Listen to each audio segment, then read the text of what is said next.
September 11 దాడి తర్వాత America సైనిక రిక్రూట్మెంట్ పద్ధతిలో మార్పు వచ్చింది. క్రిస్టియన్ యువకుల కంటే ముస్లిం యువకులు సైనిక రిక్రూట్మెంట్కి వస్తే రకరకాల పరీక్షలు చేయడం లేదా దాదాపుగా తిరస్కరించడం మొదలైంది.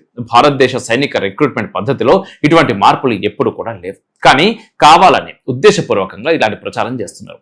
ఇటీవల కార్పొరేట్ జిహాద్ను పసిగట్టిన తర్వాత దిగ్గజ టెక్ కంపెనీలు కూడా ముస్లింల ఉద్యోగాలకి తీసుకోవేమో అని అనవసర భయాలను సైతం క్రమంగా ప్రచారంలోకి తీసుకొని వస్తా ఉన్నారు. అయితే ఇక్కడ మత ప్రాతిపదికన ఎక్కడికి తీసుకోవాలి, ఎలా తీసుకోవాలి, ఎక్కడ తీసుకుంటున్నారు, ఎవరు ఉండట్లేదు.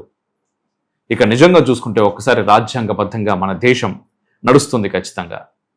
మీరు దేంట్లో అయినా చూడండి, మత ప్రాతిపదికన అవకాశాలు ఎక్కువగానే ఉన్నాయి వాళ్ళకి తప్ప తక్కువ ఎక్కడ కూడా లేవు. కానీ ప్రత్యేకించి ఇలాంటివి ప్రపంచవ్యాప్తంగా ప్రచారం చేసేటటువంటి ప్రయత్నం చేస్తున్నారు. ఎందుకు చేస్తున్నారో మీకు ప్రత్యేకంగా చెప్పాల్సినటువంటి అవసరం లేదు. ఆపరేషన్ సింధూర్లో ఎవరు పోయి ఎవరిని కొట్టిరో దానిలో ఏ జాతికి సంబంధించినటువంటి వాళ్ళు ఉన్నారు.